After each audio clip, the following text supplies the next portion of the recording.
Hello everyone, study किडा के YouTube channel में आपका स्वागत है। मैं हूं निशांत शर्मा। आज की जो वीडियो लेके आए हैं वो हम लेके आए हैं एक लेटर के ऊपर जो रेलवे बोर्ड ने निकाला है, जिसके अंदर उन्होंने बताया है कि उन्होंने असेसमेंट करके जो असिस्टेंट लोको पायलट है उनकी वैकेंसीज निकाली हैं और ये बताया कि किस किस जोन में जोन वाइज ब्रेकअप किया उन्होंने कि किस किस में कितनी वैकेंसीज ALP की आने वाली हैं। इसमें एक छोटा सा ग्लिच है, वो ये है कि उसमें ये देख के पता नहीं लग रहा कि वो डायरेक्ट रिक्रूटमेंट की बात कर रहे हैं या प्रमोशनल कोटे की बात कर रहे हैं। बिकॉज आपको पता है कि ऑलरेडी जो एग्ज़ाम्स हैं वो तो रद्द हो चुके हैं, जो डिपार्टमेंटल एग्ज़ाम्स होने वाले थे। उस चक्कर में डिपार्टमेंटल वैकेंसीज भी बहुत सारी हैं और डायरेक्ट रिक्रूटमेंट तो वैकेंसीज हैं ही हैं। तो अगर आप इन दोनों में से किसी भी चीज़ की प्रिपरेशन कर रहे हो तो आपको आई थिंक प्रिपरेशन आज से शुरू कर देनी चाहिए। बाकी हम चलते हैं लेटर के ऊपर, स्क्रीन के ऊपर चलते हैं, वहाँ जाके हम पूरे लेटर को समझते हैं। तो चलिए देखते हैं। जैसा कि आप स्क्रीन पे देख सकते हैं, ये लेटर 19/3/2025 का मतलब लेटेस्ट लेटर है।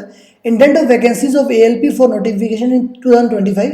ये किसने निकाला है? MPP मतलब मैन पावर प्लानिंग होता है, उनकी तरफ से लेटर निकला है। सभी GMs को लिखा है, सभी ऑल जोनल्स को लिखा है। उसमें उन्होंने बोला है कि हमने OIRMS जो है हमारा ऑनलाइन इंडेंटिंग एंड जो रिक्रूटमेंट मैनेजमेंट सिस्टम है उसके हिसाब से आइडिया लगा के, और HRMS का जो लोको रनिंग डेटा है और HRMS में जो इंडियन मैनेजमेंट मॉड्यूल है, उन तीनों के आधार पे हमने जो असेसमेंट किया है, हमको उसमें कॉम्पिटेंट अथॉरिटी ने 9,970 वैकेंसीज को अप्रूवल दे दिया है एग्जाम करवाने के लिए। और ये उन्होंने डिवीजन वाइज निकाल दिया, जोन वाइज निकाल दिया। आपको क्या करना है, आपको अपनी नई टैब खोलनी है, स्टडी कीडा लिखना है, studykeeda.co.in। इसके बाद आपको ऑल कोर्सेज पे क्लिक करना है। यहाँ पर टैप एयर फॉर और लेटेस्ट कोर्सेज, इसमें अगर आप नीचे जाओगे, यहाँ पर अगर आप सी ऑल करोगे, ठीक है, एक मिनट, अगर आप ऑल कोर्सेज पे क्लिक करोगे, ऑल कोर्सेज पे क्लिक करके आप यहाँ पर ALP लिखोगे तो ये वाला जो कोर्स है ये आपको मिल जाएगा हमारा डायरेक्ट रिक्रूटमेंट के लिए। CBT1 CBT2 सब इसके अंदर है। इसके अंदर आप जो टेस्ट सीरीज है मैं आपको दिखा देता हूँ। कंटेंट पे क्लिक करोगे तो 534 के आसपास हमने टेस्ट डाल के रखे हुए हैं। देखो 524 टेस्ट हैं। लोको डालोगे तो ये जो हमारा है, ये हमारा क्या है, ये हमारा असिस्टेंट लोको पायलट जो डिपार्टमेंटल एग्जाम है वो। आप चाहे किसी की भी प्रिपरेशन कर रहे हो, यहाँ पे आपको साइकोमेट्री की प्रिपरेशन करने के लिए मिल जाएगा। सिमिलरली प्ले स्टोर पे अगर आप जाओगे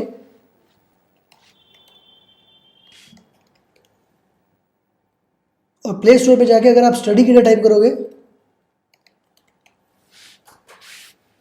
तो आपको ये हमारी एप्लीकेशन मिल जाएगी, ठीक है। इसको आप इंस्टॉल कर सकते हो। अगर आप इंस्टॉल करना चाहो तो इसके अंदर आपको सारे टेस्ट सीरीज मिल जाएंगी। तो मैं कहता हूँ इतनी वैकेंसीज देखो, 376 वैकेंसी सेंट्रल रेलवे के अंदर है, 700 वैकेंसी ECR के अंदर है। मेरी रिक्वेस्ट ये रहेगी कि आप वहीं से फॉर्म भरें जहाँ आपका घर थोड़ा पास पड़ता है या थोड़ी डिस्टेंस आपको चल जाएगी। बिल्कुल साउथ सिर्फ वैकेंसी करके मत भर देना, वरना ट्रांसफर बहुत ईजिली नहीं होते हैं। आप फॉर्म भरने से पहले अपने आसपास पता भी कर सकते हो। तो ये एक आपसे सबसे रिक्वेस्ट रहेगी। अगर ये डिपार्टमेंट, बिकॉज ये डिपार्टमेंटल है या डायरेक्ट है, ये अभी क्लियर हो ही नहीं पा रहा है। HRMS दोनों चीज़ का असेसमेंट करता है, डायरेक्ट रिक्रूटमेंट की भी करता है और किसका भी करता है, और डिपार्टमेंटल एग्जाम्स का भी करता है। बट अभी जैसे डिपार्टमेंटल एग्जाम्स पे रोक लगा दी है और तुरंत ये वाला नोटिफिकेशन आ गया, तो ये हो सकता है कि डिपार्टमेंटल एग्जाम का भी हो। बट वैकेंसी एक्यूट है हर तरफ, आपको प्रिपरेशन आज से शुरू करनी पड़ेगी।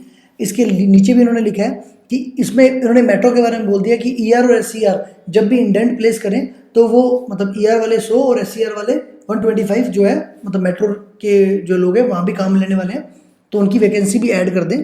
फिर उन्होंने बोला है कि इसके अंदर हमने ये वैकेंसी हमने ट्रांसफ़र जो है, जिनको अप्रूवल मिल गया लेकिन अभी ट्रांसफ़र नहीं हुआ, उन सबको असेस करके ही ये निकाली है वैकेंसीज। उसके अलावा हमने ये जो इंडेंट निकाला है, ये while placing indent railway should ensure, जब भी डिवीजन इंडेंट प्लेस करेगा तो वो कैटेगरी के हिसाब से प्लेस करे। याद रखना, एक कैटेगरी के एक मिनिमम लोग रखने जरूरी होते हैं और एक लिमिट तक ही रख सकते हैं, उससे ज़्यादा भी नहीं रख सकते। तो उस SC ST OBC और EWS इन तीनों का उन्होंने एग्जाम्पल दिया है।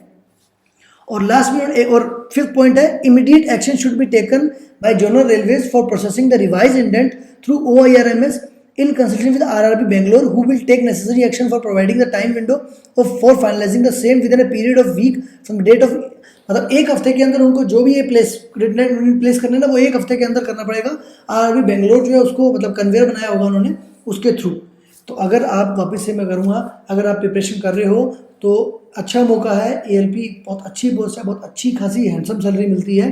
अपने एरिया में अगर आपको पोस्टिंग मिलती है तो बहुत अच्छा मतलब काम है उसके अंदर, ठीक है। तो जाएं, प्रिपरेशन करें और स्टडी कीडा को सब्सक्राइब जरूर करें। धन्यवाद।